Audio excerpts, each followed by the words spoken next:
Prancis kembali menjadi tujuan langkah strategis Presiden Prabowo Subianto, dan seperti biasa setiap kali Prabowo datang ke Paris, selalu ada satu pertanyaan yang mulai berbisik di kalangan pengamat pertahanan. Indonesia mau beli apa lagi? Karena jujur saja, hubungan Jakarta dan Paris hari ini bukan lagi hubungan jual beli biasa. Ini sudah mulai terlihat seperti hubungan dua negara yang sedang membangun poros kekuatan militer jangka panjang. Dari Rafale, Skorpene, Caesar, radar, sampai kerjasama industri pertahanan. Dan sekarang muncul satu nama yang jauh lebih liar, Barakuda, kapal selam monster milik Prancis yang selama ini identik dengan negara-negara kelas berat. Kapal selam yang bukan sekadar pemburu di bawah laut, tapi simbol status kekuatan global. Lalu pertanyaannya, benarkah Indonesia sedang mengincar Barakuda? Jika iya, apakah versi nuklir yang mengerikan itu atau versi konvensional? Atau apakah ini semua hanya isu liar yang dibesar-besarkan internet? Dan yang paling menarik, jika Rafale saja bisa didapatkan Indonesia dengan jumlah besar, apakah Prancis mulai melihat Indonesia sebagai partner strategis utama di Indo-Pasifik? Hari ini kita akan membahas semuanya.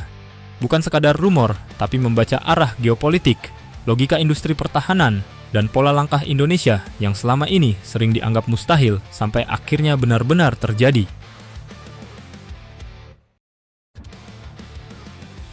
Pola yang awalnya dianggap halu. Jika kita tarik mundur beberapa tahun lalu, siapa yang percaya Indonesia bisa membeli Rafale dalam jumlah besar? Bahkan saat rumor Rafale pertama muncul, banyak yang menertawakan. Katanya terlalu mahal, katanya Indonesia tidak sanggup, katanya Prancis tidak akan memberi paket besar. Tapi apa yang terjadi sekarang? Rafale justru menjadi salah satu simbol transformasi paling serius dalam sejarah modern TNI Angkatan Udara. Dan menariknya, pola Indonesia selalu seperti itu. Jarang bicara keras, tapi tiba-tiba kontrak muncul, tiba-tiba kerjasama strategis berjalan, tiba-tiba negara lain sadar Indonesia sedang naik level. Itulah kenapa rumor Barakuda ini tidak bisa langsung dianggap omong kosong, karena dulu Rafale juga dianggap mustahil, dulu Skorpen juga dianggap terlalu ambisius, tapi sekarang semua mulai nyata. Dan ketika Presiden Prabowo kembali datang ke Prancis, lalu muncul kabar adanya kemungkinan peninjauan program kapal selam Barakuda, maka radar komunitas pertahanan langsung menyala. Karena Barakuda bukan kapal selam biasa, ini kasta berbeda. Apa itu Barakuda? Barakuda adalah keluarga kapal selam generasi terbaru milik Naval Group. Versi paling terkenalnya adalah Sovereign Class milik Angkatan Laut Prancis, dan ini kapal selam nuklir. Bukan diesel elektrik biasa, bukan sekadar kapal selam yang menyelam lalu menembakkan torpedo. Barakuda adalah predator laut dalam. Ia bisa beroperasi sangat lama tanpa muncul ke permukaan. Tingkat stealth-nya sangat tinggi. Kemampuan tracking dan pemburuannya masuk kategori elite dunia.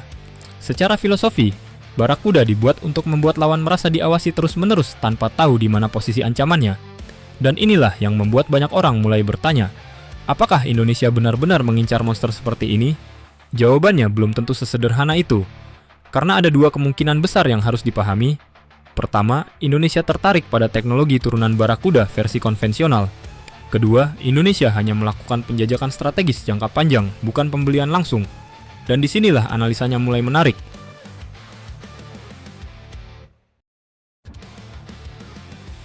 Barakuda konvensional atau nuklir. Disinilah pembahasannya mulai realistis. Karena Naval Group sebenarnya punya konsep turunan Barakuda versi konvensional yang pernah ditawarkan ke beberapa negara, termasuk konsep short fin Barakuda. Ini bukan kapal selam nuklir penuh seperti Sovereign Class, tapi desain besar berbasis Barakuda yang diadaptasi menjadi diesel elektrik. Dan menariknya, Australia dulu sempat memilih short fin Barakuda sebelum akhirnya drama AUKUS meledak, dan Canberra beralih ke kapal selam nuklir Anglo-Saxon.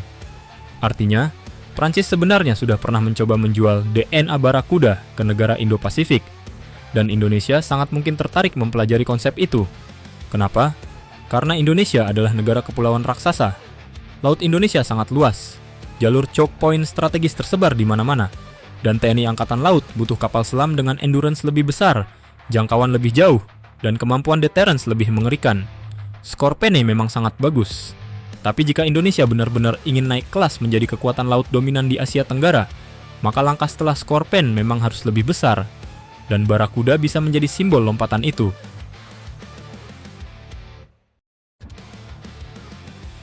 Kenapa Prancis mulai berani memberi teknologi ke Indonesia.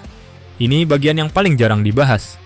Prancis hari ini tampaknya melihat Indonesia bukan sekadar pembeli, tapi partner strategis. Dan itu terlihat jelas dari pola kerjasamanya. Rafale tidak diberikan setengah-setengah. Scorpene juga membawa unsur transfer teknologi dan industrial partnership.